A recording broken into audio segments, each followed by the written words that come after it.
कीर्तन श्रवण करके लाहा प्राप्त कर चुकी समूह साध संगत जीओ। हुण सतगुरु सच्चे पातशाह जी की अपार बख्शिश दे सदका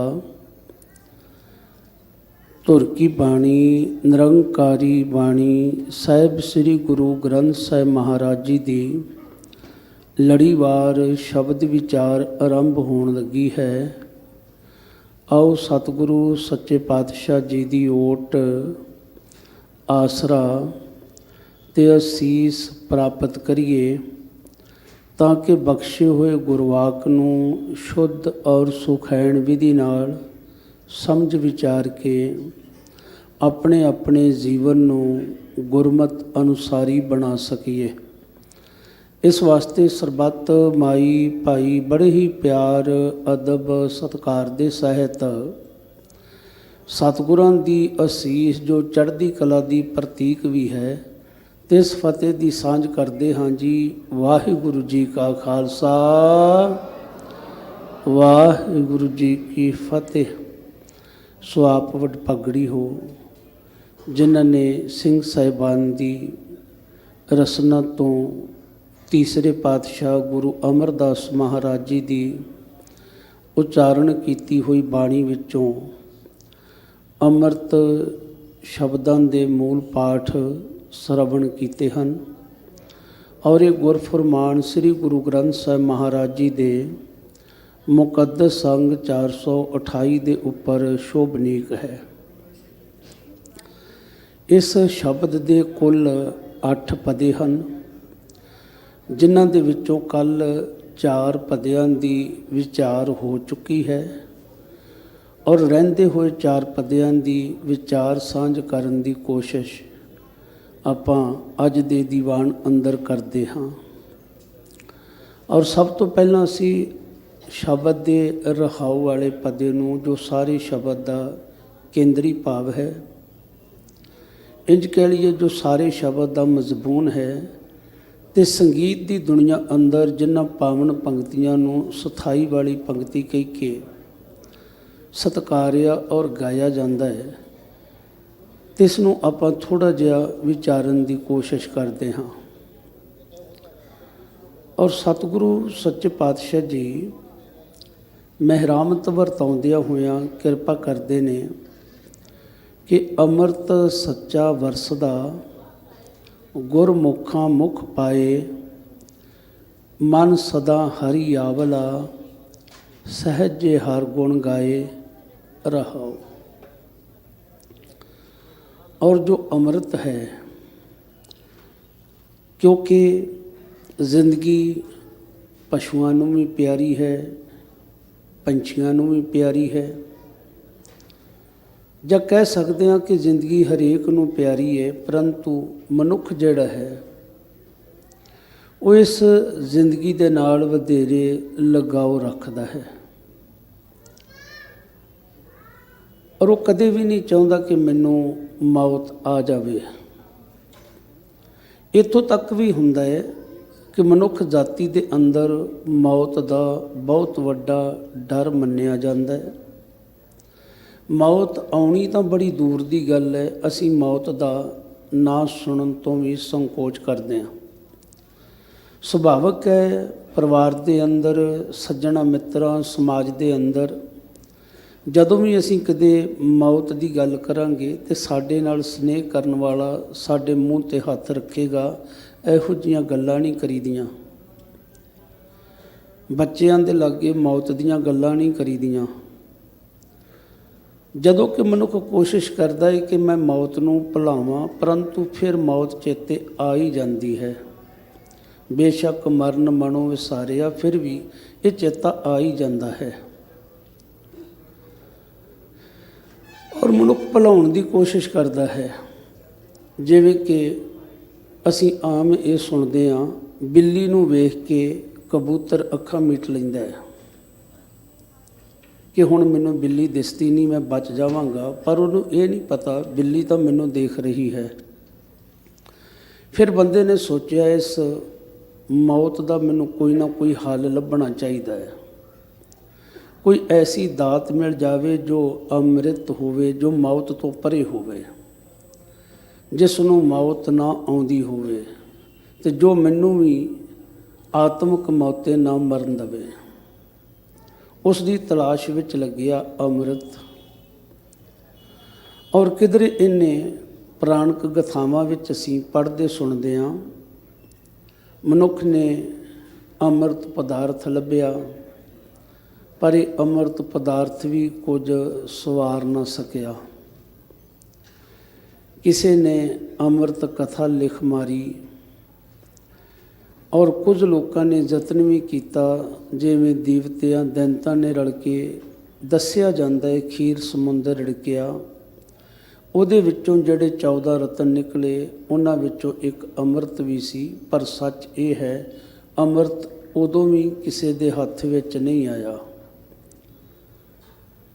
ਦੇਵਤਿਆਂ ਦੀ ਨੀਅਤ ਬਹੁਤੀ ਸਾਫ਼ ਨਹੀਂ ਸੀ। ਉਹ ਨਹੀਂ ਸੀ ਚਾਹੁੰਦੇ ਕਿ ਦੈਂਤ ਅੰਮ੍ਰਿਤ ਪ੍ਰਾਪਤ ਕਰ ਲੈਣ, ਪਰ ਦੈਂਤ ਬਿਰਤੀ ਵਾਲੇ ਜਿਨ੍ਹਾਂ ਨੂੰ ਦੱਸਿਆ ਜਾਂਦਾ ਹੈ, ਉਹਨਾਂ ਦੀ ਲਲਸਾ ਸੀ ਸਾਨੂੰ ਵੀ ਅੰਮ੍ਰਿਤ ਮਿਲ ਜਾਵੇ। ਇਹ ਮਿਥਿਹਾਸਕ ਪੁਰਾਣਕ ਗਥਾਵਾਂ ਨੇ ਕਿ ਰਾਹੂ ਨੇ ਅੰਮ੍ਰਿਤ ਦਾ ਘੁੱਟ ਪੀ ਲਿਆ, ਜਦੋਂ ਉਸ ਨੂੰ ਮਾਰਿਆ ਉਹਦੇ 2 ਟੁਕੜੇ ਹੋ ਗਏ, ਰਾਹੂ ਕੇਤੂ ਬਣ ਗਏ।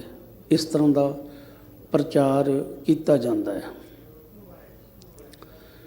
ਔਰ ਇਸ ਅੰਮ੍ਰਿਤ ਦੀ ਖਿੱਚਾ ਧੂ ਦੇ ਵਿੱਚ ਸ੍ਰੀ ਵਿਸ਼ਨੂੰ ਜੀ ਨੇ ਵੀ ਰੋਲ ਅਦਾ ਕੀਤਾ ਮੋਹਣੀ ਬਣ ਕੇ। ਪਰੰਤੂ ਮੈਂ ਕਹਿੰਦਾ ਉਸ ਵੇਲੇ ਦੇ ਦੈਂਤ ਵੀ ਧਨ ਸਨ, ਨਾ ਤੇ ਉਹਨਾਂ ਦਾ ਧਿਆਨ ਸ਼ਰਾਬ ਵਾਲੇ ਪਾਸੇ ਨੂੰ ਗਿਆ, ਤੇ ਨਾ ਹੀ ਉਹਨਾਂ ਦਾ ਧਿਆਨ ਕਿਸੇ ਪਰਾਈ ਸੋਹਣ ਸੁਨੱਖੀ ਮੁਟਿਆਰ ਵੱਲ ਗਿਆ। ਆਪਸ ਵਿੱਚ ਲੜਦਿਆਂ ਝਗੜਦਿਆਂ ਹੋਇਆਂ ਇਹ ਅੰਮ੍ਰਿਤ ਦਾ ਕੁੰਭ ਡੁੱਲ ਗਿਆ। ਕਹਿੰਦੇ ਇਹ 12 ਦਿਨ ਜੰਗ ਚੱਲਿਆ ਸੀ, ਤੇ ਇਹ ਵੀ ਗਲਪ ਗਥਾਵਾਂ ਵਿੱਚ ਆਉਂਦਾ ਹੈ ਕਿ ਜੋ ਸਾਡਾ ਇੱਕ ਸਾਰਾ ਸਾਲ ਹੁੰਦਾ ਹੈ, ਦੇਵਤਿਆਂ ਦਾ ਇੱਕ ਦਿਨ ਹੁੰਦਾ ਹੈ। ਔਰ ਇਸ ਵਾਸਤੇ ਇਹਨਾਂ 12 ਥਾਵਾਂ 'ਤੇ ਹਰ ਸਾਲ ਬਾਅਦ ਜੋੜ ਮੇਲਾ ਕੀਤਾ ਜਾਂਦਾ ਹੈ, ਤੇ ਅੱਜ ਵੀ ਲੋਕ ਉੱਥੋਂ ਜਾ ਕੇ ਅੰਮ੍ਰਿਤ ਲੱਭਦੇ ਨੇ। ਪਰ ਭੁਲੇਖੇ ਵਿੱਚ ਨੇ, ਜਿਹੜਾ ਅੰਮ੍ਰਿਤ ਉਦੋਂ ਸਾਡੇ ਹੱਥ ਵਿੱਚ ਨਹੀਂ ਆਇਆ, ਹੁਣ ਉਹ ਅੰਮ੍ਰਿਤ ਸਾਡੇ ਹੱਥ ਵਿੱਚ ਕਿਵੇਂ ਆ ਸਕਦਾ ਹੈ। ਕਦੇ ਅਸੀਂ ਅਮਰ ਕਥਾ ਸੁਣਨ ਦੀਆਂ ਗੱਲਾਂ ਕਰਦੇ ਹਾਂ, ਕਿਉਂਕਿ ਅਸੀਂ ਸਤਿਗੁਰੂ ਗੁਰੂ ਅਮਰਦਾਸ ਜੀ ਦੇ ਬੋਲ ਪੜ੍ਹਦੇ ਹਾਂ ਕਿ ਸੁਰ ਨਰ ਮਨ ਜਨ ਅੰਮ੍ਰਿਤ ਖੋਜਦੇ। ਇਹ ਸਾਰੇ ਅੰਮ੍ਰਿਤ ਦੀ ਤਲਾਸ਼ ਦੇ ਵਿੱਚ ਸਨ, ਕਿਤਿਓਂ ਸਾਨੂੰ ਅੰਮ੍ਰਿਤ ਮਿਲ ਜਾਵੇ। ਔਰ ਇਸੇ ਤਰ੍ਹਾਂ ਸਾਮੀ ਮੱਤਾਂ ਦੇ ਅੰਦਰ ਬੜਾ ਪ੍ਰਚਲਿਤ ਹੈ ਕਿ ਅੰਧ ਸਾਗਰ ਦੇ ਵਿੱਚ ਆਬੇ ਹਯਾਤ ਦਾ ਚਸ਼ਮਾ ਹੈ, ਪਰ ਉਹ ਕਿਸੇ ਨੂੰ ਪ੍ਰਾਪਤ ਨਾ ਹੋਇਆ। ਤੇ ਕਹਿੰਦੇ ਜੇਕਰ ਸਿਕੰਦਰ ਨੂੰ ਪ੍ਰਾਪਤ ਵੀ ਹੋਇਆ ਖਵਾਜਾ ਖਿਜ਼ਰ ਦੀ ਹੈਲਪ ਦੇ ਨਾਲ, ਤੇ ਉਸ ਨੂੰ ਵੀ ਇਹ ਅੰਮ੍ਰਿਤ ਪਾਨ ਕਰਨਾ ਨਸੀਬ ਨਾ ਹੋਇਆ। ਅਸਲ ਦੇ ਵਿੱਚ ਬਹੁਤ ਸਾਰੇ ਲੋਕ ਇਸ ਅੰਮ੍ਰਿਤ ਦੀ ਤਲਾਸ਼ ਵਿੱਚ ਸਨ। ਪਹਿਲੀ ਗੱਲ, ਕਿਸੇ ਨੂੰ ਮਿਲਿਆ ਨਾ, ਜਾਂ ਮਿਲਿਆ ਵੀ ਤੇ ਉਹਨੇ ਕੋਈ ਬਹੁਤਾ ਆਤਮਿਕ ਆਨੰਦ, ਆਤਮਿਕ ਸਕੂਨ ਨਾ ਦਿੱਤਾ। ਮਨੁੱਖ ਨੇ ਸਮਝਿਆ ਸੀ ਸ਼ਾਇਦ ਇਹ ਫਲ ਮਿਲਣ ਦੇ ਨਾਲ ਮੌਤ ਨਹੀਂ ਆਉਂਦੀ, ਪਰ ਸਰੀਰ ਕਰਕੇ ਮੌਤ ਸੁਭਾਵਿਕ ਆਉਣੀ ਹੀ ਆਉਣੀ ਹੁੰਦੀ ਹੈ। ਗੁਰੂ ਤੇਗ ਬਹਾਦਰ ਸਾਹਿਬ ਜੀ ਦੇ ਬੋਲ ਨੇ, ਜੋ ਉਪਜੋ ਸੋ ਬਿਨਸ ਹੈ ਪਰੋ ਆਜ ਕੇ ਕਾਲ। ਜੋ ਸਮੇਂ ਦੀ ਗਰਦਸ਼ ਦੇ ਵਿੱਚ ਹੈ, ਉਸ ਸਮੇਂ ਵਿੱਚ ਚਲਿਆ ਜਾਵੇਗਾ, ਪਰ ਕਦੀ ਆਤਮਿਕ ਮੌਤ ਨਾ ਆਵੇ, ਇਸ ਪਾਸੇ ਨੂੰ ਖਿਆਲ ਨਾ ਗਿਆ। ਤੇ ਆਤਮਿਕ ਮੌਤੇ ਮਰਨ ਤੋਂ ਸਾਨੂੰ ਬਚਾਉਂਦਾ ਹੈ ਅੰਮ੍ਰਿਤ। ਔਰ ਇਹ ਅੰਮ੍ਰਿਤ ਜਿਸ ਦੀ ਤਲਾਸ਼ ਵਿੱਚ ਲੱਗੇ ਹੋਏ ਨੇ, ਇਹ ਗੁਰੂ ਦੇ ਕੋਲੋਂ ਮਿਲਦਾ ਹੈ। ਸੁਰ ਨਰ ਮਨ ਜਨ ਅੰਮ੍ਰਿਤ ਖੋਜਦੇ, ਸੋ ਅੰਮ੍ਰਿਤ ਗੁਰ ਤੇ ਪਾਇਆ। ਪਾਇਆ ਅੰਮ੍ਰਿਤ ਗੁਰ ਕਿਰਪਾ ਕੀਨੀ, ਸੱਚਾ ਮਨ ਵਸਾਇਆ। ਪਰ ਇਹ ਅੰਮ੍ਰਿਤ ਦੀ ਪ੍ਰਾਪਤੀ ਹੋਈ ਕਦੋਂ? ਜਦੋਂ ਗੁਰੂ ਨੇ ਕਿਰਪਾ ਕੀਤੀ, ਔਰ ਜਦੋਂ ਗੁਰੂ ਦੀ ਮਹਿਰਾਮਤ ਦੇ ਨਾਲ ਅਸਾਂ ਨੇ ਸਦੀਮ ਹੋਣ ਵਾਲੇ ਵਾਹਿਗੁਰੂ ਅਕਾਲ ਪੁਰਖ ਦੀ ਯਾਦ ਨੂੰ ਆਪਣੇ ਹਿਰਦੇ ਵਿੱਚ ਟਕਾ ਲਿਆ। ਜੀ ਜੰਤ ਸਭ ਤੁਧ ਉਪਾਏ, ਵੇਖ ਪਰਸਨ ਆਇਆ, ਲੱਭ ਲੋਭ ਅਹੰਕਾਰ ਚੁੱਕਾ ਸਤਿਗੁਰੂ ਭਲਾ ਪਾਇਆ। ਕਹੇ ਨਾਨਕ ਜਿਸਨੋਂ ਆਪ ਤੁਠਾ ਤਿਨ ਅੰਮ੍ਰਿਤ ਗੁਰ ਤੇ ਪਾਇਆ। ਜਿਹਦੇ ਉੱਪਰ ਗੁਰੂ ਰਹਿਮਤ ਕਰਦਾ ਹੈ ਉਹੀ ਇਸ ਅੰਮ੍ਰਿਤ ਦੀ ਪ੍ਰਾਪਤੀ ਕਰਦਾ ਹੈ, ਅੰਮ੍ਰਿਤ ਦੀ ਪ੍ਰਾਪਤੀ ਕਰ ਲੈਂਦਾ ਹੈ। ਫਿਰ ਇਸ ਦੇ ਸਵਾਦ ਨੂੰ ਮਾਣਦਾ ਹੈ।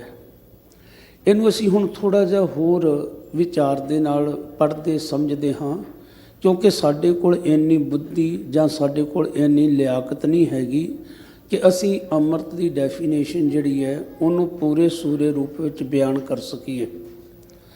ਅਸੀਂ ਸਤਿਗੁਰਾਂ ਨੂੰ ਪੁੱਛਦੇ ਹਾਂ ਜੀ ਅੰਮ੍ਰਿਤ ਹੁੰਦਾ ਕਿਸ ਤਰ੍ਹਾਂ ਦਾ ਹੈ, ਤੇ ਮੇਰੇ ਪਾਤਸ਼ਾਹ ਜੀ ਕਹਿੰਦੇ ਨੇ ਕਿ ਅਸਲ ਦੇ ਵਿੱਚ ਇੱਕ ਤਾਂ ਇਸ ਗੱਲ ਨੂੰ ਚੇਤੇ ਰੱਖਣਾ ਚਾਹੀਦਾ ਹੈ ਕਿ ਨਾਨਕ ਅੰਮ੍ਰਿਤ ਏਕ ਹੈ, ਦੂਜਾ ਅੰਮ੍ਰਿਤ ਨਾਹੀਂ।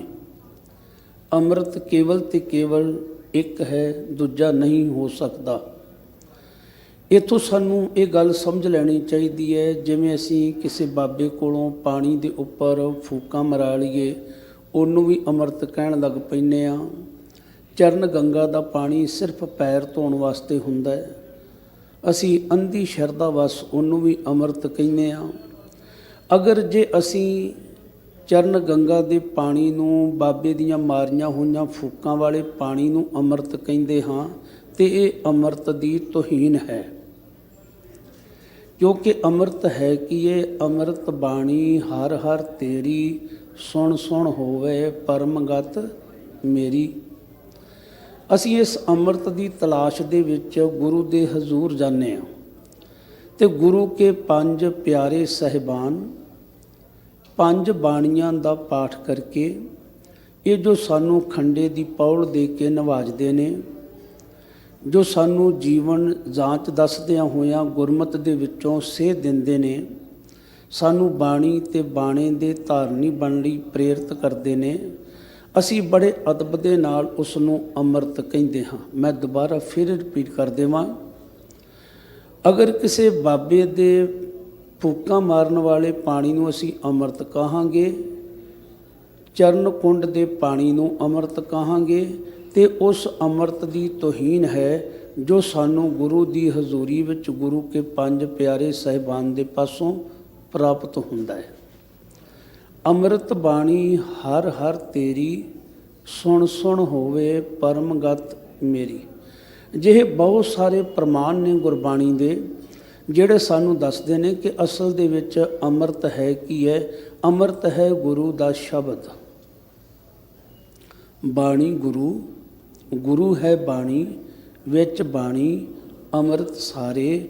ਗੁਰ ਬਾਣੀ ਕਹੇ ਸੇਵਕ ਜਨ ਮਾਨੇ, ਪ੍ਰਤੱਖ ਗੁਰੂ ਨਿਸਤਾਰੇ। ਇਹ ਫਿਰ ਅੰਮ੍ਰਿਤ ਜਿਹੜਾ ਉਹ ਬਰਸ ਰਿਹਾ ਹੈ। ਆਪ ਸਤ ਸੰਗਤ ਰੂਪ ਵਿੱਚ ਬੈਠੇ ਹੋ, ਅੰਮ੍ਰਿਤ ਵੇਲੇ ਤੋਂ ਲੈ ਕਰਕੇ ਆਪ ਜੀ ਨੇ ਅੰਮ੍ਰਿਤਮਈ ਗੁਰਬਾਣੀ ਦੇ ਪਾਠ, ਆਸਾ ਕੀ ਵਾਰ ਦਾ ਕੀਰਤਨ ਸਰਵਣ ਕੀਤਾ। ਇਹ ਝਿਮ ਝਿਮ ਅੰਮ੍ਰਿਤ ਬਰਸ ਰਿਹਾ ਸੀ, ਜਿਹਨੂੰ ਹੁਣ ਅਸੀਂ ਕਥਾ ਵਿਚਾਰ ਦੇ ਰੂਪ ਵਿੱਚ ਗੁਰਮਤਿ ਦੀ ਰੋਸ਼ਨੀ ਅੰਦਰ ਵਿਚਾਰਨ ਦੀ ਕੋਸ਼ਿਸ਼ ਕਰ ਰਹੇ ਹਾਂ। ਪਰੰਤੂ ਇਹ ਅੰਮ੍ਰਿਤ ਜਿਹੜਾ ਹੈ, ਅੰਮ੍ਰਿਤ ਸੱਚਾ ਵਰਸਦਾ ਗੁਰਮੁਖਾਂ ਮੁਖ ਪਾਇਆ। ਜਿਹੜੇ ਗੁਰੂ ਦੇ ਸਨਮੁਖ ਹੁੰਦੇ ਨੇ ਉਹ ਇਸ ਅੰਮ੍ਰਿਤ ਦੀ ਪ੍ਰਾਪਤੀ ਕਰ ਲੈਂਦੇ ਨੇ। ਇਹਨੂੰ ਮੈਂ ਇੱਕ ਹੋਰ ਬੇਨਤੀ ਕਰਾਂ, ਕਿਉਂਕਿ ਆਮ ਸਾਡੇ ਵਿਦਵਾਨ ਜਨਾਂ ਦੇ ਬੜੇ ਪਿਆਰੇ ਬੋਲ ਨੇ ਕਿ ਅਸੀਂ ਸਰੀਰ ਦੀ ਖੁਰਾਕ ਲੈਣੀ ਹੋਵੇ, ਸਰੀਰ ਦੀ ਖੁਰਾਕ ਲੈਣੀ ਹੋਵੇ ਤੇ ਬਹੁਤੀ ਵਾਰੀ ਉਹ ਸਾਨੂੰ ਆਪਣੇ ਹੱਥਾਂ ਦੇ ਨਾਲ ਤਿਆਰ ਕਰਨੀ ਪੈਂਦੀ ਹੈ, ਹੱਥਾਂ ਨਾਲ ਖਾਣੀ ਪੈਂਦੀ ਹੈ, ਬਲਕਿ ਗਰਾਈ ਬੁਰਕੀ ਤੋੜਨੀ ਪੈਂਦੀ ਹੈ, ਮੂੰਹ ਦੇ ਰਾਹੀਂ ਅਸੀਂ ਖਾਂਦੇ ਹਾਂ। ਇਹ ਖੁਰਾਕ ਅਸੀਂ ਹੱਥਾਂ ਦੇ ਰਾਹੀਂ ਤਿਆਰ ਕਰਦੇ ਹਾਂ। ਪਰ ਜਿਹੜੀ ਸਾਡੀ ਮਾਨਸਿਕ ਖੁਰਾਕ ਹੈ, ਆਤਮਿਕ ਖੁਰਾਕ ਹੈ, ਇਹ ਅਸੀਂ ਜ਼ੁਬਾਨ ਦੇ ਰਾਹੀਂ ਤਿਆਰ ਕਰਦੇ ਹਾਂ। ਜਦੋਂ ਅਸੀਂ ਜਪਦੇ ਹਾਂ ਵਾਹਿਗੁਰੂ ਵਾਹਿਗੁਰੂ ਵਾਹਿਗੁਰੂ, ਫਿਰ ਇਸ ਤੋਂ ਅਗਲੇਰੀ ਗੱਲ ਕਰਦੇ ਨੇ, ਕਹਿੰਦੇ ਹੁਣ ਦੇਖੋ ਬਾਹਰੀ ਤੌਰ 'ਤੇ ਸਰੀਰਕ ਖੁਰਾਕ ਜਿਹੜੀ ਹੈ ਅਸੀਂ ਮੂੰਹ ਦੇ ਰਾਹੀਂ ਪ੍ਰਾਪਤ ਕਰਦੇ ਹਾਂ।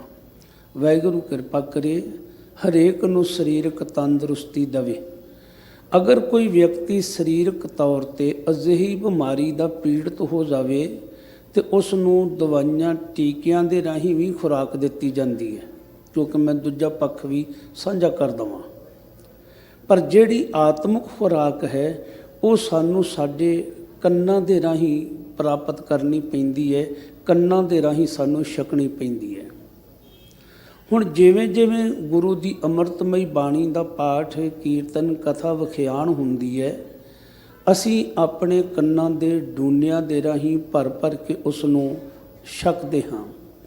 ਅਤੇ ਜਿਵੇਂ ਜਿਵੇਂ ਇਹ ਖੁਰਾਕ ਸਾਡੇ ਅੰਦਰ ਜਾਂਦੀ ਹੈ, ਦੁਨਿਆਵੀ ਤੌਰ 'ਤੇ ਸਾਨੂੰ ਭੁੱਖ ਲੱਗੀ ਹੋਵੇ, ਤ੍ਰੇਹ ਲੱਗੀ ਹੋਵੇ, ਸਾਨੂੰ ਕੁਝ ਵੀ ਚੰਗਾ ਜਿਹਾ ਨਹੀਂ ਲੱਗਦਾ, ਪਰ ਜਦੋਂ ਸਾਨੂੰ ਸਾਡੀ ਖੁਰਾਕ ਮਿਲ ਜਾਂਦੀ ਹੈ ਤੇ ਅਸੀਂ ਤ੍ਰਿਪਤ ਹੋ ਜਾਂਦੇ। ਅਸੀਂ ਨਾਲ ਇਹ ਵੀ ਕਿੰਨੇ ਸਵਾਦ ਆ ਗਿਆ, ਬੜੀ ਭੁੱਖ ਲੱਗੀ ਸੀ, ਬੜਾ ਹੀ ਆਨੰਦ ਬਣਿਆ। ਜਦੋਂ ਸਾਨੂੰ ਇਹ ਆਤਮਿਕ ਖੁਰਾਕ ਮਿਲ ਜਾਂਦੀ ਹੈ, ਨਾਮ ਅੰਮ੍ਰਿਤ ਦੀ ਖੁਰਾਕ ਮਿਲ ਜਾਂਦੀ ਹੈ, ਤੇ ਉਸ ਗੁਰਮੁਖ ਪਿਆਰੇ ਦਾ ਜੋ ਗੁਰੂ ਦੇ ਦੁਆਰਾ ਇਸ ਖੁਰਾਕ ਨੂੰ ਪ੍ਰਾਪਤ ਕਰਨ ਵਾਸਤੇ ਪਹੁੰਚਿਆ ਸੀ, ਉਹਦਾ ਮਨ ਸਦਾ ਹਰਿਆ ਭਰਿਆ ਹੋ ਜਾਂਦਾ ਹੈ, ਕਿਉਂਕਿ ਮਨ ਸਦਾ ਹਰਿ ਆਵਲਾ ਸਹਿਜੇ ਹਰ ਗੁਣ ਗਾਏ। ਬੜੇ ਸਹਿਜ ਦੇ ਵਿੱਚ ਆਤਮਿਕ ਅਡੋਲਤਾ, ਜਿੱਥੇ ਕਿਸੇ ਪ੍ਰਕਾਰ ਦੀ ਕੋਈ ਭਟਕਣਾ ਨਹੀਂ ਹੁੰਦੀ।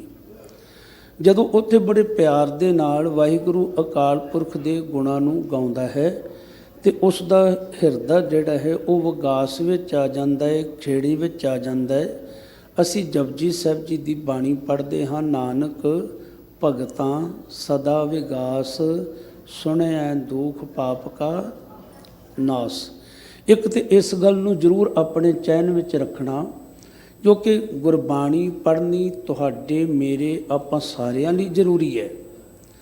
ਪਰ ਇਹ ਗੁਰਬਾਣੀ ਜਿਹੜੀ ਅਸੀਂ ਪੜ੍ਹਨੀ ਹੈ, ਇਹ ਦੂਜਿਆਂ ਨੂੰ ਸੁਣਾਉਣ ਵਾਸਤੇ ਨਹੀਂ, ਕਿਉਂਕਿ ਇਹ ਗੱਲ ਮੇਰੇ 'ਤੇ ਵੀ ਟੁਕਦੀ ਹੈ ਕਿ ਜੋ ਮੈਂ ਗੁਰਬਾਣੀ ਪੜ੍ਹ ਰਿਹਾ ਹਾਂ, ਕੀਰਤਨ ਕਰ ਰਿਹਾ ਹਾਂ, ਕਥਾ ਕਰ ਰਿਹਾ ਹਾਂ, ਇਹ ਦੂਸਰਿਆਂ ਦੇ ਵਾਸਤੇ ਨਹੀਂ, ਦੂਸਰਿਆਂ ਨੂੰ ਸੁਣਾਉਣ ਵਾਸਤੇ ਹੀ ਨਹੀਂ, ਬਲਕਿ ਖੁਦ ਮੇਰੇ ਸੁਣਨ ਵਾਸਤੇ ਵੀ ਹੈ।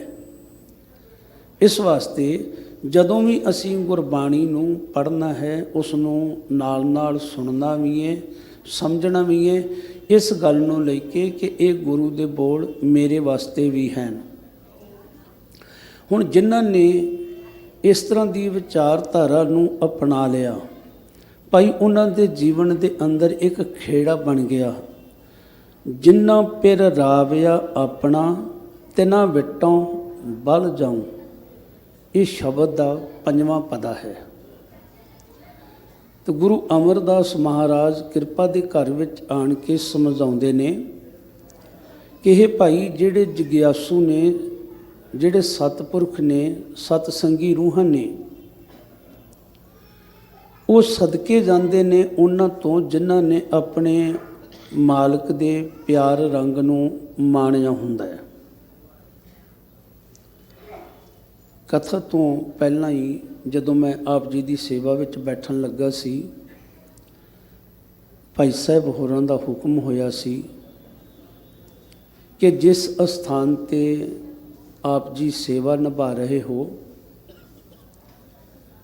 ਉਸ ਅਸਥਾਨ 'ਤੇ ਮਹਿਮਾ ਵਡਿਆਈ ਨੂੰ, ਬਲਕਿ ਬਾਬਾ ਬੁੱਢਾ ਸਾਹਿਬ ਜੀ ਦੇ ਮੁਬਾਰਕ ਜੀਵਨ ਦੇ ਵਿੱਚੋਂ ਜ਼ਰੂਰ ਸਾਂਝ ਕਰਿਓ, ਕਿਉਂਕਿ ਗੁਰੂ ਦੀ ਸੰਗਤ ਔਰ ਜੋ ਪ੍ਰਬੰਧਕ ਜਨਾਂ ਦੇ ਵੱਲੋਂ ਹੁਕਮ ਹੋਇਆ ਹੈ, ਮੈਂ ਸਮਝਦਾ ਹਾਂ ਇਹ ਮੇਰੇ ਗੁਰੂ ਨੇ ਆਪ ਉਹਨਾਂ ਵਿੱਚ ਵਸ ਕੇ ਮੈਨੂੰ ਹੁਕਮ ਕੀਤਾ ਹੈ। ਇਸ ਵਾਸਤੇ ਮੈਂ ਬਾਬਾ ਬੁੱਢਾ ਸਾਹਿਬ ਜੀ ਦੇ ਜੀਵਨ ਦੇ ਵਿੱਚੋਂ ਕੁਝ ਕੁ ਸਾਂਝਾ ਕਰਨ ਦੀ ਕੋਸ਼ਿਸ਼ ਕਰਾਂਗਾ।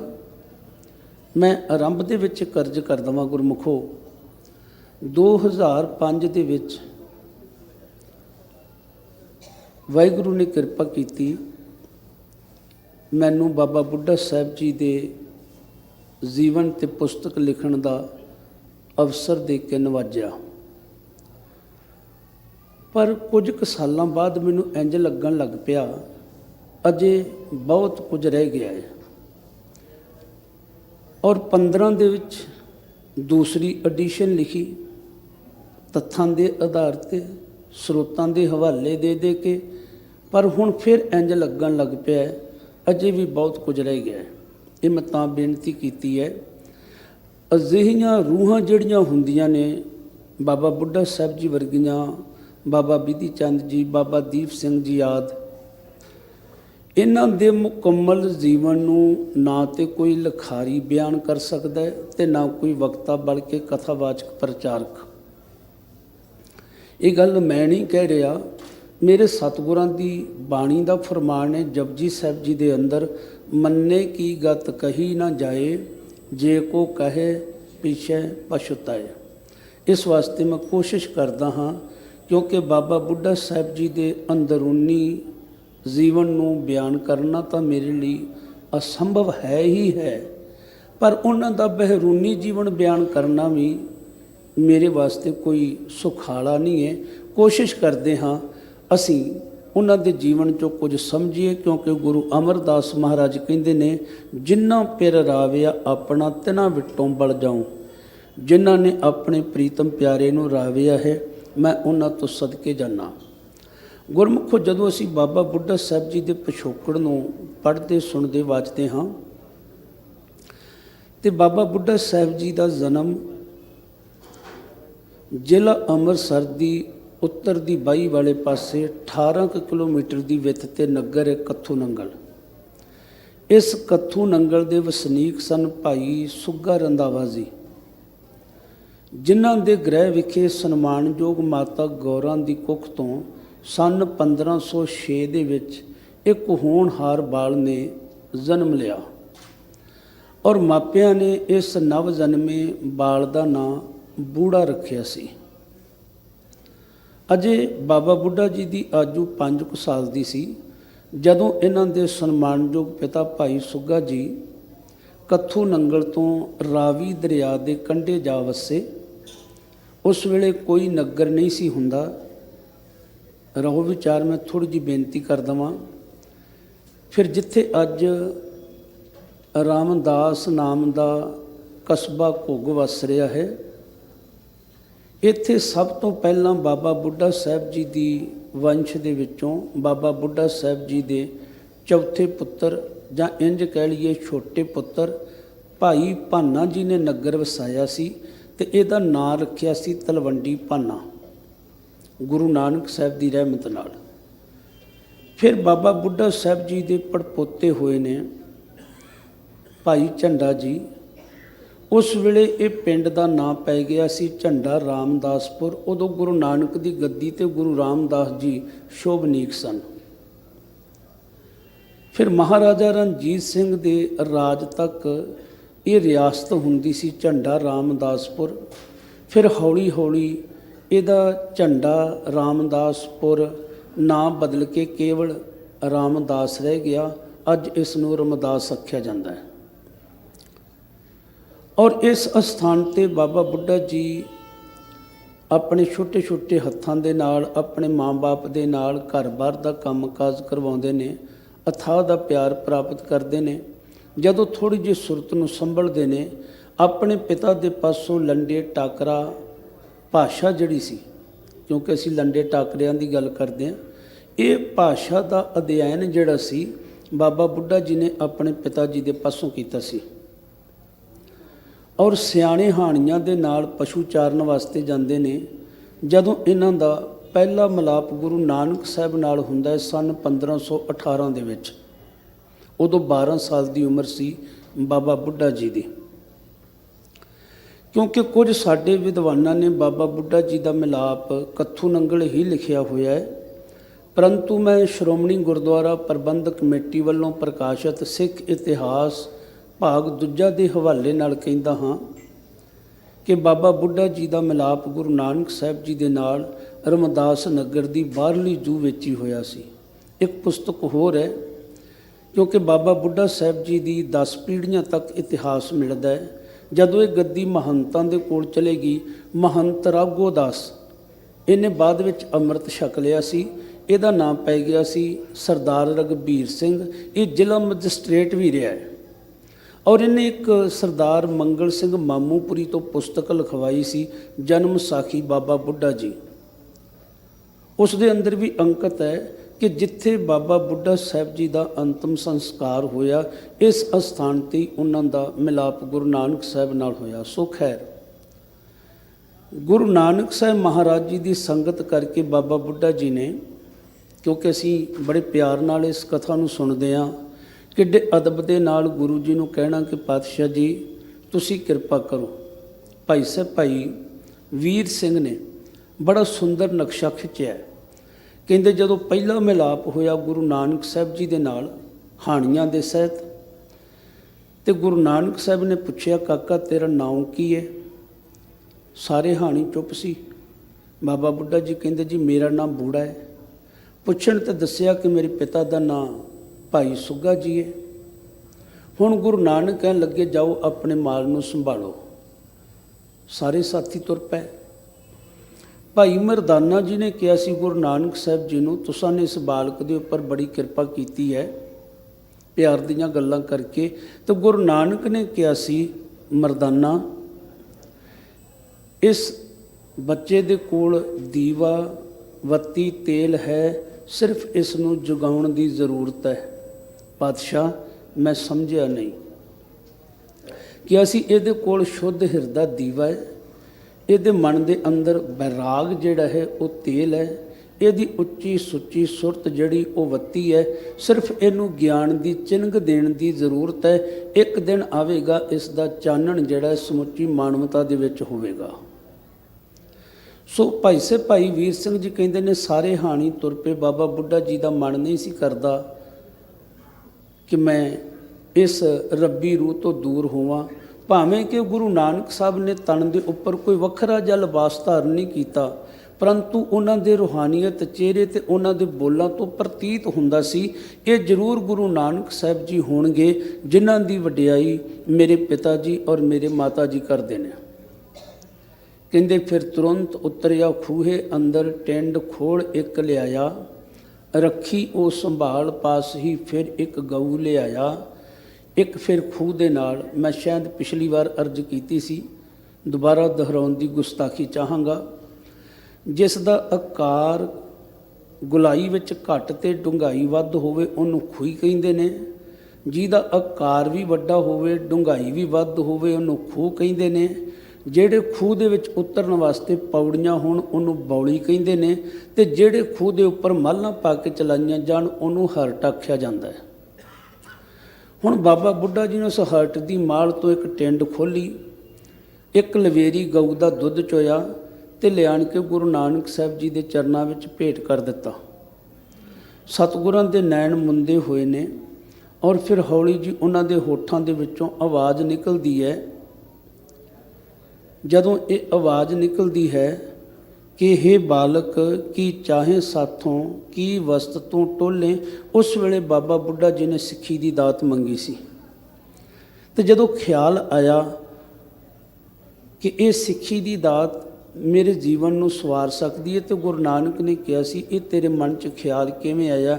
ਇੱਥੇ ਅਸੀਂ ਬੜੀਆਂ ਸਾਖੀਆਂ ਸੁਣਦੇ ਹਾਂ ਕਿ ਇੱਕ ਵਾਰ ਬਾਬਾ ਬੁੱਢਾ ਜੀ ਨੇ ਕਿਹਾ, ਸਾਡੇ ਪਿੰਡ ਪਠਾਣਾ ਦੀ ਟੁਕੜੀ ਆਈ ਸੀ ਜੋ ਪੱਕੀਆਂ ਫਸਲਾਂ ਦੇ ਨਾਲ ਕੱਚੀਆਂ ਵੀ ਲੈ ਗਈ। ਉਸ ਦਿਨ ਤੋਂ ਵੀ ਮਨ 'ਚ ਡਰ ਪੈ ਗਿਆ ਕਿ ਕੀ ਪਤਾ ਮੌਤ ਕਦੋਂ ਆ ਜੇ। ਇੱਕ ਵਾਰ ਬਾਲਣ ਲੈ ਕੇ ਆਏ ਸੀ ਤੇ ਸਾਡੀ ਮਾਂ ਨੇ ਸਭ ਤੋਂ ਪਹਿਲਾਂ ਛੋਟੀਆਂ ਲੱਕੜਾਂ ਨੂੰ ਮਰੋੜ ਕੇ ਉਹਨਾਂ ਦਾ ਚੁੱਭਾ ਡਾਹਿਆ ਸੀ। ਉਦੋਂ ਵੀ ਤੇ ਗੁਰੂ ਨਾਨਕ ਦੇ ਮਹਾਰਾਜ ਬੜੇ ਖੁਸ਼ ਹੋਏ ਸੀ ਔਰ ਬੜੇ ਖੁਸ਼ ਹੋ ਕੇ ਕਿਹਾ ਸੀ, ਕਾਕਾ ਉਮਰ ਤਾਂ ਤੇਰੀ ਬਾਲਕਾਂ ਵਾਲੀ ਹੈ, ਪਰ ਗਿਆਨ ਸਮਝ ਦੇ ਪੱਖ ਤੋਂ ਤੂੰ ਵੱਡਾ ਹੈ। ਮੇਰੇ ਕਹਿਣ ਤੋਂ ਮੁਰਾਦ ਬਾਬਾ ਬੁੱਢਾ ਜੀ ਨੇ ਗੁਰੂ ਨਾਨਕ ਸਾਹਿਬ ਜੀ ਦੇ ਪਾਸੋਂ ਸਿੱਖੀ ਦੀ ਦਾਤ ਆਪਣੇ ਮਾਂ-ਬਾਪ ਤੋਂ ਪਹਿਲਾਂ ਲਈ। ਫਿਰ ਘਰ ਦਾ ਕੰਮ ਕਾਜ ਕਰਵਾਉਣਾ, ਗੁਰੂ ਨਾਨਕ ਦੀ ਸੰਗਤ ਕਰਨੀ, ਤੇ ਜਿੰਨਾ ਪਿਆਰ ਮਾਤਾ ਸੁਲੱਖਣੀ ਜੀ ਬਾਬਾ ਸ਼੍ਰੀ ਚੰਦ ਤੇ ਬਾਬਾ ਲਖਮੀ ਚੰਦ ਜੀ ਨੂੰ ਕਰਦੇ ਸੀ, ਓਨਾ ਹੀ ਪਿਆਰ ਬਾਬਾ ਬੁੱਢਾ ਜੀ ਨੂੰ ਕਰਦੇ ਸੀ। ਮੈਂ ਆਪ ਥੋੜ੍ਹਾ ਜਿਹਾ ਧਿਆਨ ਗੋਚਰਾ ਕਰ ਦੇਵਾਂ। ਗੁਰੂ ਨਾਨਕ ਦੇ ਹਜ਼ੂਰ ਰਹਿੰਦਿਆਂ ਹੀ ਬਾਬਾ ਬੁੱਢਾ ਜੀ ਨੇ ਉਹਨਾਂ ਦੇ ਪਾਸੋਂ ਪੰਜਾਬੀ ਦਾ ਬੋਧ ਜਿਹੜਾ ਸੀ ਉਹ ਪ੍ਰਾਪਤ ਕੀਤਾ। ਗੁਰੂ ਨਾਨਕ ਸਾਹਿਬ ਦੀ ਬਾਣੀ ਤੇ ਜੋ ਗੁਰੂ ਨਾਨਕ ਸਾਹਿਬ ਦੇ ਵੱਲੋਂ ਭਗਤ ਸਾਹਿਬਾਨ ਦੀ ਇਕੱਤਰ ਕੀਤੀ ਬਾਣੀ ਸੀ, ਤਿਸ ਦੀ ਸੰਥਿਆ ਲੈਂਦਿਆਂ ਲੈਂਦਿਆਂ ਇਸ ਬਾਣੀ ਨੂੰ ਕੰਠ ਵੀ ਕਰ ਲਿਆ ਸੀ। ਔਰ ਜਦੋਂ ਇਹਨਾਂ ਦੀ ਆਜੂ 17 ਕੁ ਸਾਲ ਦੀ ਹੋਈ ਤੇ ਉਸ ਵੇਲੇ ਇਹਨਾਂ ਦੇ ਮਾਤਾ ਗੌਰਾਂ ਜੀ, ਪਿਤਾ ਭਾਈ ਸੁੱਘਾ ਰੰਧਾਵਾ ਜੀ ਨੇ ਗੁਰੂ ਨਾਨਕ ਸਾਹਿਬ ਦੇ ਹਜ਼ੂਰ ਅਰਜ਼ ਕੀਤੀ ਸੀ, ਸੱਚੇ ਪਾਤਸ਼ਾਹ ਜੀ, ਤੁਹਾਡਾ ਬੁੱਢਾ ਹੁਣ ਜਵਾਨ ਹੋ ਗਿਆ ਹੈ, ਮਨ ਚਾਹੁੰਦਾ ਇਸ ਦੇ ਹੱਥ ਪੀਲੇ ਕਰ ਦਿੱਤੇ ਜਾਣ। ਤੇ ਗੁਰੂ ਨਾਨਕ ਸਾਹਿਬ ਬੜੇ ਖੁਸ਼ ਹੋਏ ਤੇ ਨਾਲ ਹੀ ਮਾਂ ਬਾਪ ਨੇ ਕਿਹਾ ਸੀ, ਇਹ ਕਹਿੰਦਾ ਹੈ ਕਿਤੇ ਮੇਰੇ ਕੋਲੋਂ ਗੁਰੂ ਘਰ ਦੀ ਸੇਵਾ ਨਾ ਛੁੱਟ ਜਾਵੇ, ਗੁਰੂ ਦੇ ਦੀਦਾਰ ਨਾ ਛੁੱਟ ਜਾਣ, ਇਸ ਵਾਸਤੇ ਮੈਂ ਵਿਆਹ ਨਹੀਂ ਕਰਾਉਣਾ। ਗੁਰੂ ਨਾਨਕ ਸਾਹਿਬ ਨੇ ਬੜੇ ਪਿਆਰ ਨਾਲ ਬਾਬਾ ਬੁੱਢਾ ਜੀ ਨੂੰ ਸਮਝਾਇਆ। ਔਰ ਯਾਦ ਰਹੇ, ਗੁਰੂ ਨਾਨਕ ਸਾਹਿਬ ਦੇ ਮਹਿਲ ਮਾਤਾ ਸੁਲੱਖਣੀ ਜੀ ਹੀ ਵਿਚੋਲੇ ਸਨ ਤੇ ਬਾਬਾ ਬੁੱਢਾ ਸਾਹਿਬ ਜੀ ਦਾ ਰਿਸ਼ਤਾ ਜਿਹੜਾ ਸੀ ਪਿੰਡ ਸਲੋਹ ਦੇ ਵਿੱਚ ਕੀਤਾ ਗਿਆ। ਜਦੋਂ ਤੁਸੀਂ ਅਚਲ ਬਟਾਲੇ ਜਾਂਦੇ ਹੋ, ਅਚਲ ਬਟਾਲੇ ਦੇ ਵਿਚਕਾਰ ਇੱਕ ਛੋਟਾ ਜਿਹਾ ਪਿੰਡ ਸਲੋਹ, ਅੱਜ ਕੱਲ੍ਹ ਇਹ ਵਿੱਚ ਮਿਕਸ ਹੋ ਚੁੱਕਾ ਹੈ ਸ਼ਹਿਰ ਦੇ। ਇਸ ਅਸਥਾਨ ਦੇ ਜ਼ਿਮੀਂਦਾਰ ਦੀ ਧੀ ਸੀ ਬੀਬੀ ਮਰੋਆ ਜੀ, ਜਿਹਦੇ ਨਾਲ ਧੰਨ ਗੁਰੂ ਨਾਨਕ ਸਾਹਿਬ ਮਹਾਰਾਜ ਜੀ ਦੇ ਬਚਨਾਂ ਨੂੰ ਪੂਰੀਆਂ ਕਰਦਿਆਂ ਹੋਇਆਂ ਬਾਬਾ ਬੁੱਢਾ ਸਾਹਿਬ ਦੀ ਸ਼ਾਦੀ ਬੀਬੀ ਮਰੋਆ ਜੀ ਨਾਲ ਹੋਈ ਸੀ। ਬਾਬਾ ਬੁੱਢਾ ਸਾਹਿਬ ਦੀ ਧਰਮ ਪਤਨੀ ਦਾ ਨਾਂ ਸੀ ਬੀਬੀ ਮਰੋਆ ਜੀ, ਆਪਾਂ ਅਦਬ ਨਾਲ ਮਾਤਾ ਮਰੋਆ ਜੀ ਕਹਿੰਦੇ ਆ। ਫਿਰ ਬਾਬਾ ਬੁੱਢਾ ਸਾਹਿਬ ਜੀ ਦੇ ਘਰ ਮਾਤਾ ਮਰੋਆ ਜੀ ਦੀ ਕੁੱਖ ਤੋਂ 4 ਪੁੱਤਰ ਪੈਦਾ ਹੋਏ ਸਨ, ਭਾਈ ਭਿਖਾਰੀ ਜੀ, ਭਾਈ ਸੁਧਾਰੀ ਜੀ, ਭਾਈ ਮਹਿਮੂਦ ਜੀ ਔਰ ਭਾਈ ਭਾਨਾ ਜੀ। ਇਹ ਬਾਬਾ ਬੁੱਢਾ ਜੀ ਦੇ 4 ਪੁੱਤਰ ਸਨ। ਔਰ ਬਾਬਾ ਬੁੱਢਾ ਜੀ ਨੇ ਇੰਨੀ ਅਣਥੱਕ ਸੇਵਾ ਕੀਤੀ ਕਿ ਗੁਰੂ ਨਾਨਕ ਦੀਆਂ ਨਜ਼ਰਾਂ ਵਿੱਚ ਇੰਨੇ ਪ੍ਰਵਾਨ ਹੋ ਗਏ ਕਿ ਮੇਰੇ ਪਾਤਸ਼ਾਹ ਜਦੋਂ ਆਪਣੇ ਪਿਆਰੇ ਸਿੱਖ ਭਾਈ ਲਹਿਣਾ ਜੀ ਨੂੰ ਧਰਮ ਪ੍ਰਚਾਰ ਦੀ ਜ਼ਿੰਮੇਵਾਰੀ ਸੌਂਪਣ ਲੱਗੇ, ਗੁਰਿਆਈ ਦੀ ਦਾਤ ਸੌਂਪਣ ਲੱਗੇ, ਬਾਬਾ ਬੁੱਢਾ ਸਾਹਿਬ ਜੀ ਦੇ ਪਾਸੋਂ ਗੁਰਿਆਈ ਦੀ ਰਸਮ ਕਰਵਾਈ ਗਈ ਸੀ ਸਾਹਿਬ ਸ੍ਰੀ ਗੁਰੂ ਅੰਗਦ ਦੇਵ ਮਹਾਰਾਜ ਜੀ ਨੂੰ। ਸੋ ਇਸ ਤਰ੍ਹਾਂ ਬਾਬਾ ਬੁੱਢਾ ਜੀ ਗੁਰੂ ਅੰਗਦ ਦੇਵ ਜੀ ਤੋਂ ਲੈ ਕੇ 6ਵੇਂ ਪਾਤਸ਼ਾਹ ਗੁਰੂ ਹਰਗੋਬਿੰਦ ਸਾਹਿਬ ਜੀ ਤੱਕ ਗੁਰਿਆਈ ਦੀ ਰਸਮ ਕਰਨ ਦਾ ਸੁਭਾਗ ਪ੍ਰਾਪਤ ਕਰਦੇ ਨੇ। ਗੁਰਮੁਖੋ, ਇਹਨੂੰ ਅਸੀਂ ਹੋਰ ਥੋੜ੍ਹਾ ਜਿਹਾ ਸੁਖੈਨ ਢੰਗ ਨਾਲ ਸਮਝਣਾ ਹੋਵੇ, ਬਾਬਾ ਬੁੱਢਾ ਸਾਹਿਬ ਜੀ ਪਹਿਲੀ ਹਸਤੀ ਹੈ ਜਿਨ੍ਹਾਂ ਨੇ 7 ਗੁਰੂ ਸਾਹਿਬਾਨ ਦੀ ਸੰਗਤ ਨੂੰ ਮਾਣਿਆ। 7 ਗੁਰੂ ਸਾਹਿਬਾਨ, ਕਿਉਂਕਿ ਪਹਿਲੇ 6 ਗੁਰੂ ਨਾਨਕ ਤੋਂ ਲੈ ਕੇ ਗੁਰੂ ਹਰਗੋਬਿੰਦ ਸਾਹਿਬ ਜੀ ਤੱਕ ਤੇ 7ਵੇਂ ਸਾਹਿਬ ਸ੍ਰੀ ਗੁਰੂ ਗ੍ਰੰਥ ਸਾਹਿਬ ਮਹਾਰਾਜ ਜੀ। 5 ਗੁਰੂ ਸਾਹਿਬਾਨ ਨੂੰ ਗੁਰਿਆਈ ਦੀ ਰਸਮ ਕਰਨ ਦਾ ਸੁਭਾਗ ਪ੍ਰਾਪਤ ਕਰਨਾ ਤੇ 3 ਗੁਰੂ ਸਾਹਿਬਾਨ ਨੂੰ ਬਾਬਾ ਬੁੱਢਾ ਜੀ ਨੇ ਆਪਣੀ ਗੋਦ ਵਿੱਚ ਲੈ ਕੇ ਖਿਡਾਇਆ ਵੀ ਹੈ, ਜਿਵੇਂ ਸ੍ਰੀ ਗੁਰੂ ਅਰਜਨ ਦੇਵ ਜੀ, ਗੁਰੂ ਹਰਗੋਬਿੰਦ ਸਾਹਿਬ ਜੀ ਔਰ ਗੁਰੂ ਤੇਗ ਬਹਾਦਰ ਸਾਹਿਬ ਜੀ। ਇਹਨਾਂ 3 ਗੁਰੂ ਸਾਹਿਬਾਨ ਨੂੰ ਬਚਪਨ ਦੇ ਵਿੱਚ ਬਾਬਾ ਬੁੱਢਾ ਜੀ ਨੇ ਆਪਣੀ ਗੋਦ ਵਿੱਚ ਲੈ ਕੇ ਲੋਰੀਆਂ ਦਿੱਤੀਆਂ ਨੇ। ਸੋ ਇਸ ਤਰ੍ਹਾਂ ਬਾਬਾ ਬੁੱਢਾ ਸਾਹਿਬ ਜੀ ਇੱਕ ਐਸੀ ਪਰਮ ਹਸਤੀ ਹੈ, ਜਦੋਂ ਗੁਰੂ ਅਮਰਦਾਸ ਮਹਾਰਾਜ ਜੀ ਨੇ ਗੋਇੰਦਵਾਲ ਸਾਹਿਬ ਦੀ ਧਰਤੀ 'ਤੇ ਬਾਉਲੀ ਸਾਹਿਬ ਦੀ ਖੁਦਵਾਈ ਕਰਨੀ ਚਾਹੀ ਤੇ ਬਾਬਾ ਬੁੱਢਾ ਸਾਹਿਬ ਜੀ ਦੇ ਪਾਸੋਂ ਪਹਿਲਾ ਟੱਕ ਲਗਵਾ ਕੇ ਬਾਉਲੀ ਸਾਹਿਬ ਦੀ ਖੁਦਵਾਈ ਆਰੰਭੀ ਸੀ। ਇਹ ਸਾਡੇ ਸਿੱਖਾਂ ਦਾ ਇੰਜ ਕਹਿ ਲਈਏ ਪਹਿਲਾ ਤੀਰਥ ਹੈ, ਤੀਰਥ ਦੀ ਭਾਸ਼ਾ ਵਿੱਚ ਸਮਝ ਲੈਂਦੇ ਹਾਂ। ਬਾਉਲੀ ਸਾਹਿਬ ਇਹ ਸਾਡਾ ਪਹਿਲਾ ਸਥਾਨ ਹੈ। ਸੋ ਗੁਰੂ ਰਾਮਦਾਸ ਮਹਾਰਾਜ ਜਦੋਂ ਮੋੜੀ ਗੱਡਣ ਗਏ ਸ੍ਰੀ ਅੰਮ੍ਰਿਤਸਰ ਦੀ, ਉਦੋਂ ਨੇਕ ਸਲਾਹਕਾਰ ਵਜੋਂ ਬਾਬਾ ਬੁੱਢਾ ਜੀ ਨਾਲ ਜਾਂਦੇ ਨੇ।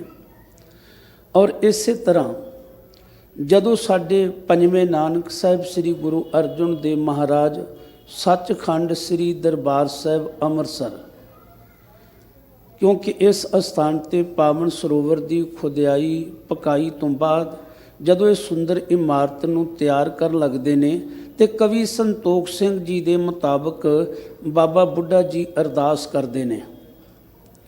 ਔਰ ਫਿਰ ਗੁਰੂ ਅਰਜਨ ਦੇਵ ਮਹਾਰਾਜ ਜੀ, ਜਿਵੇਂ ਗੁਲਾਮ ਮਹਾਉਦੀਨ ਬੂਟੇ ਸ਼ਾਹ ਨੇ ਲਿਖਿਆ, ਸਾਈਂ ਮੀਆਂ ਮੀਰ ਜੀ ਤੋਂ ਇੱਟ ਰਖਵਾ ਕੇ ਸ੍ਰੀ ਦਰਬਾਰ ਸਾਹਿਬ ਦੀ ਉਸਾਰੀ ਹੁੰਦੀ ਹੈ।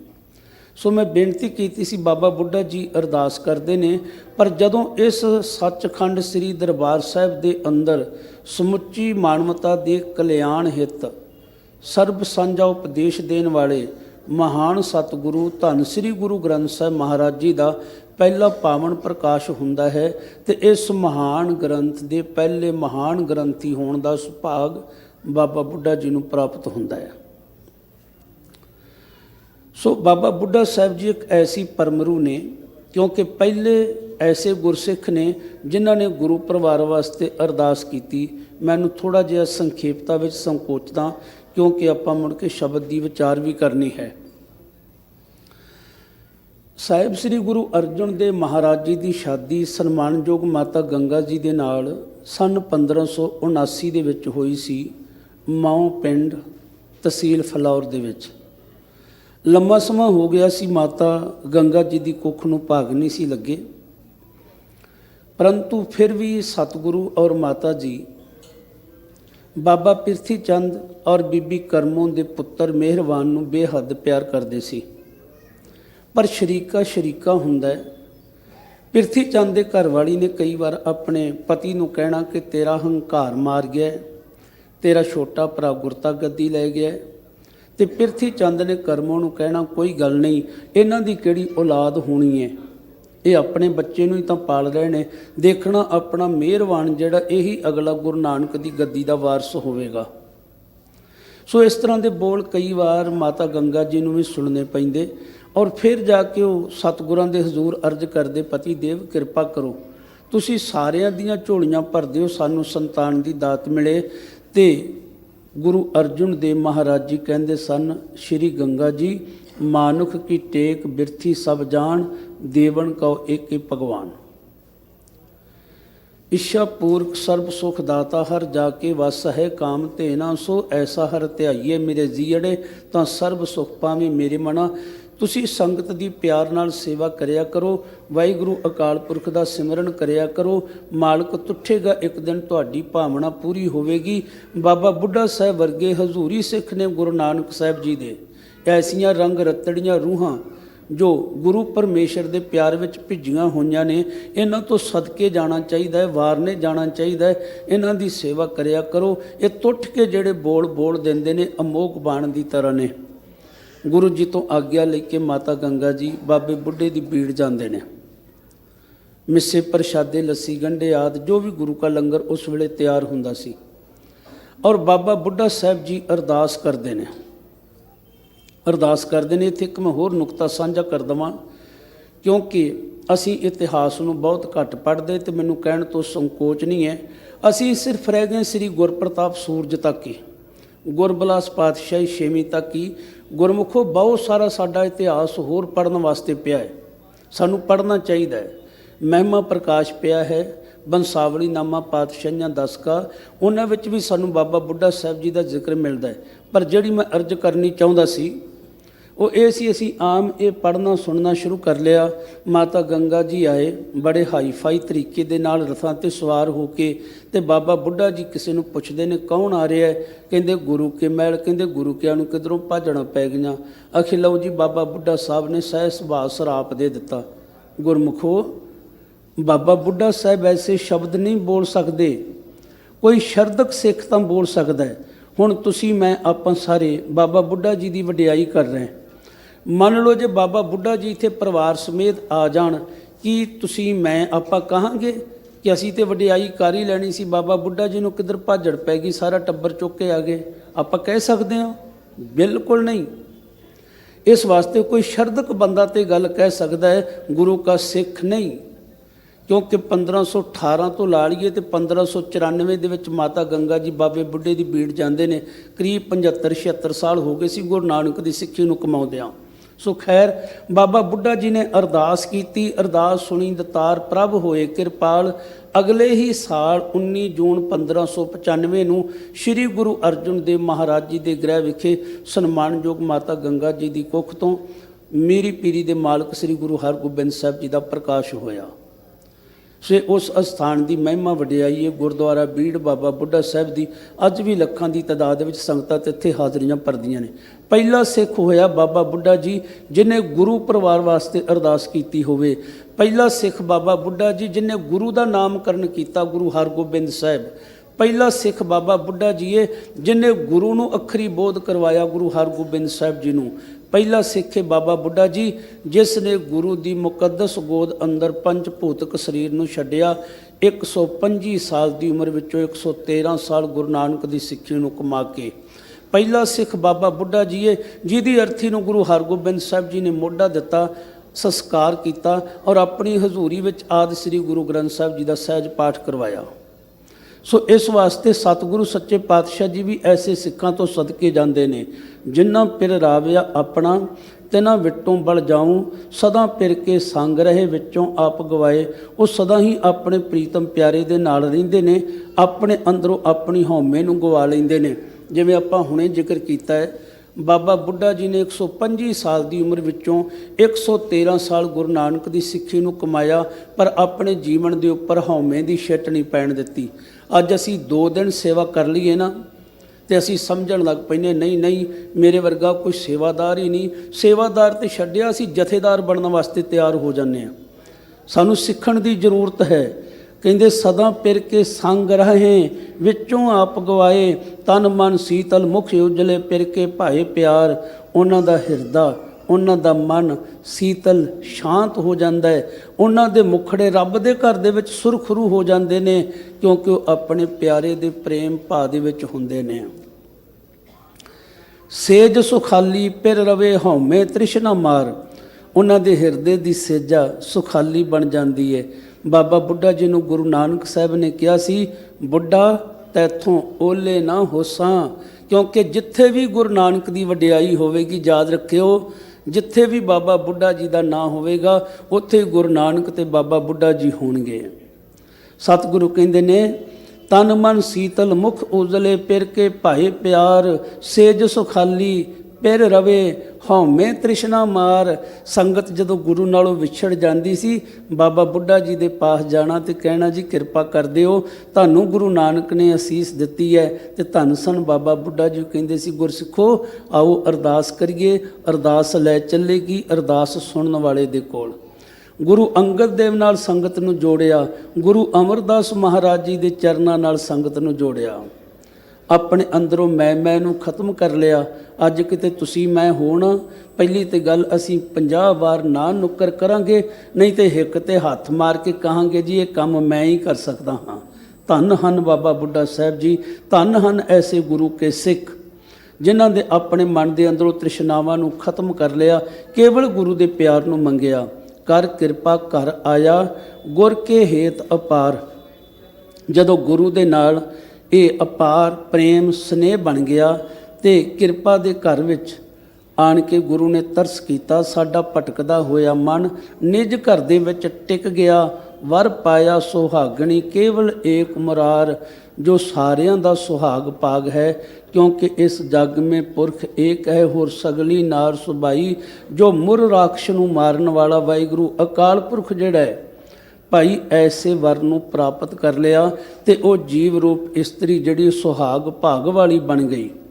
ਸਭੇ ਗੁਨਾਹ ਬਖਸ਼ਾਏ ਲਾਇਓਨ। ਫਿਰ ਉਸਨੇ ਸਾਰੇ ਗੁਨਾਹ ਜਿਹੜੇ ਸੀ ਉਹ ਬਖਸ਼ਾ ਲਏ, ਕਿਉਂਕਿ ਗੁਰੂ ਜਦੋਂ ਵੱਲ ਹੋ ਜਾਂਦਾ ਹੈ, ਸਾਡੀ ਗਵਾਹੀ ਭਰਦਾ ਹੈ, ਸਾਡੇ ਕੀਤੇ ਹੋਏ ਔਗਣ ਜਿਹੜੇ ਨੇ ਉਹ ਮਾਫ ਹੋ ਜਾਂਦੇ ਨੇ। ਦੂਜਾ ਜਣਾ ਜਦੋਂ ਕਹਿ ਦਿੰਦਾ, ਹਾਂ ਬੱਚਾ ਸੀ, ਕੋਈ ਗੱਲ ਨਹੀਂ, ਇਹ ਤੋਂ ਭੁੱਲ ਹੋ ਗਈ ਹੈ। ਗੁਰਮੁਖੋ ਸਾਡਾ ਸਤਿਗੁਰੂ ਤਾਂ ਹੈ ਹੀ ਬੜਾ ਬਖਸ਼ੈਂਦਾ ਹੈ। ਸਾਨੂੰ ਬੇਨਤੀ ਕਰਨੀ ਚਾਹੀਦੀ ਹੈ, ਹਾਂ ਅਪਰਾਧੀ ਗੁਨੇਗਾਰ ਹਾਂ ਬੇਮੁਖ ਮੰਦਾ। ਚੋਰ ਜਾਰ ਜੁਆਰ ਹਾਂ ਪਰ ਘਰ ਜੋ ਹੰਦਾ। ਨਿੰਦਕ ਦੁਸ਼ਟ ਹਰਾਮ ਖੋਰ ਠੱਗ ਦੇਸ਼ ਠਗੰਦਾ। ਕਾਮ ਕ੍ਰੋਧ ਮਦ ਲੋਹ ਮੋਹ ਅਹੰਕਾਰ ਕਰੰਦਾ। ਵਿਸ਼ਵਾਸ ਘਾਤੀ ਕਿਰਤ ਘਣ ਮੈਂ ਕੋ ਨਾ ਰਖੰਦਾ। ਸਿਮਰ ਮਰੀਦਾ ਢਾਡੀਆ ਸਤਿਗੁਰ ਬਖਸ਼ੰਦਾ। ਸਭੇ ਗੁਨਾਹ ਬਖਸ਼ਾਏ ਲਿਆਉਣ ਮੇਲੇ ਮੇਲਣਹਾਰ। ਫਿਰ ਉਹ ਮੇਲਣਹਾਰ ਵਾਹਿਗੁਰੂ ਅਕਾਲ ਪੁਰਖ ਆਪ ਹੀ ਗੁਰੂ ਰੂਪ ਹੋ ਕੇ ਸਾਨੂੰ ਜੀਵਾਂ ਨੂੰ ਆਪਣੇ ਨਾਲ ਮੇਲ ਲੈਂਦਾ ਹੈ। ਨਾਨਕ ਆਖਣ ਆਖੀਏ ਜੇ ਸੁਣ ਧਰੇ ਪਿਆਰ। ਸਾਨੂੰ ਅਜਿਹੇ ਬੋਲ ਕਹਿਣੇ ਚਾਹੀਦੇ ਨੇ ਉਸ ਆਖਣ ਵਾਲੇ ਦੇ, ਜਿਹੜਾ ਸਾਡੀ ਆਵਾਜ਼ ਨੂੰ ਸੁਣਦਾ ਹੈ, ਜਿਹੜਾ ਸਾਡੀ ਆਵਾਜ਼ ਨੂੰ ਸੁਣ ਕੇ ਸਾਡੇ ਨਾਲ ਪਿਆਰ ਕਰਦਾ ਹੈ। ਕਿਉਂਕਿ ਕੇਸੋ ਕੇਸੋ ਕੂਕੀਏ, ਜਦੋਂ ਅਸੀਂ ਉਸ ਨੂੰ ਬਾਰ-ਬਾਰ ਯਾਦ ਕਰਦੇ ਹਾਂ, ਸਾਡੀ ਆਵਾਜ਼ ਨੂੰ ਸੁਣਦਾ ਹੈ ਔਰ ਉਸ ਦੀ ਸੋਭਾ ਵਡਿਆਈ ਨੂੰ ਕਹਿਣਾ ਚਾਹੀਦਾ ਹੈ, ਜਿਸ ਦੀ ਵਡਿਆਈ ਸੋਭਾ ਦੇ ਨਾਲ ਸਾਡੇ ਹਿਰਦੇ ਦੇ ਅੰਦਰ ਵੀ ਪ੍ਰੇਮ ਬਣ ਜਾਂਦਾ ਹੈ। ਅਸੀਂ ਮਾਲਕ ਦੇ ਪਿਆਰ ਦੇ ਪਾਤਰ ਬਣਦੇ ਹਾਂ, ਜੋ ਸਾਡੇ ਜੀਵਨ ਦਾ ਮੂਲ ਲਕਸ਼ ਹੈ। ਵਾਹਿਗੁਰੂ ਅਕਾਲ ਪੁਰਖ ਜੀ ਨੂੰ ਮਿਲਣਾ, ਉਸ ਦੇ ਪਿਆਰ ਦੇ ਪਾਤਰ ਬਣਨਾ। ਸੋ ਐਸੀ ਮਹਿਰਾਮਤ ਦੇ ਅਸੀਂ ਪਾਤਰ ਬਣ ਜਾਂਦੇ ਹਾਂ ਜਦੋਂ ਅਸੀਂ ਆਪਣੇ ਗੁਰੂ ਦੇ ਬਾਣੀ ਰੂਪ ਅੰਮ੍ਰਿਤ ਦੀ ਪ੍ਰਾਪਤੀ ਕਰਦੇ ਹਾਂ। ਅੱਜ ਵੀ ਜ਼ਰੂਰਤ ਹੈ ਅਸੀਂ ਬਾਣੀ ਦੇ ਧਾਰਨੀ ਹੋਈਏ। ਪ੍ਰਥਮ ਰਹਿਤ ਜੇ ਜਾਣ ਖੰਡੇ ਕੀ ਪਹੁਲ ਛਕੇ, ਸੋਈ ਸਿੰਘ ਪ੍ਰਧਾਨ ਅਵਰ ਨਾ ਪਹੁਲ ਜੋ ਲੈ। ਗੁਰੂ ਕੇ ਪੰਜ ਪਿਆਰੇ ਸਾਹਿਬਾਨ ਦੇ ਪਾਸੋਂ ਅੰਮ੍ਰਿਤ ਦੀ ਦਾਤ ਲੈ ਕੇ ਆਪਣੇ ਲੋਕ ਪਰਲੋਕ ਨੂੰ ਸੁਹੇਲਾ ਬਣਾਈਏ। ਸੋ ਸਤਿਗੁਰੂ ਸੱਚੇ ਪਾਤਸ਼ਾਹ ਜੀ ਕਿਰਪਾ ਕਰਨ ਕਿ ਅੱਜ ਦੇ ਹੋਏ ਗੁਰ ਸ਼ਬਦ ਦੀ ਵਿਚਾਰ ਸਿਮਰਨ ਬਣ ਕੇ ਆਪਾਂ ਸਾਰਿਆਂ ਦੇ ਹਿਰਦਿਆਂ ਦੇ ਵਿੱਚ ਵਸ ਜਾਵੇ। ਹਰ ਘਰ ਦੇ ਵਿੱਚ ਬਾਣੀ ਆ ਜਾਵੇ, ਹਰ ਘਰ ਦੇ ਵਿੱਚ ਬਾਣਾ ਆ ਜਾਵੇ। ਸੋ ਕਟਾਨਕੋਟ ਧੰਨਵਾਦ ਹੈ ਸਾਹਿਬ ਸ੍ਰੀ ਗੁਰੂ ਗ੍ਰੰਥ ਸਾਹਿਬ ਮਹਾਰਾਜ ਜੀ ਦਾ, ਜਿਨ੍ਹਾਂ ਦੀ ਅਪਾਰ ਬਖਸ਼ਿਸ਼ ਦੇ ਸਦਕਾ ਦਿੱਲੀ ਸਿੱਖ ਗੁਰਦੁਆਰਾ ਪ੍ਰਬੰਧਕ ਕਮੇਟੀ ਦੇ ਵੱਲੋਂ ਆਪ ਸਰਬੱਤ ਸੰਗਤਾਂ ਦੇ ਨਾਲ ਗੁਰ ਸ਼ਬਦ ਦੀ ਵਿਚਾਰ ਸਾਂਝ ਕਰਨ ਦਾ ਅਵਸਰ ਦੇ ਕੇ ਨਵਾਜਿਆ ਹੈ ਜੀ। ਸੋ ਹੋਈਆਂ ਬੇਅੰਤ ਭੁੱਲਾਂ ਦੀ ਖਿਮਾ ਜੀ। ਵਾਹਿਗੁਰੂ ਜੀ ਕਾ ਖਾਲਸਾ, ਵਾਹਿਗੁਰੂ ਜੀ ਕੀ ਫਤਿਹ।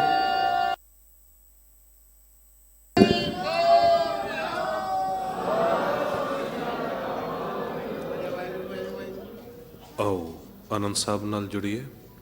एक पंक्ति दास पढ़ेगा, एक पंक्ति आप सारे ने पढ़नी है। राम कली महला तीजा, आनंद एक ओंकार सतगुर प्रसाद। आनंद भया मेरी माए, सतगुरु मैं पाया।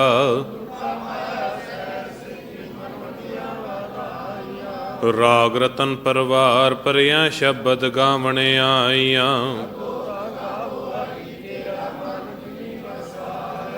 कहे नानक आनंद हुआ, सतगुरु मैं पा।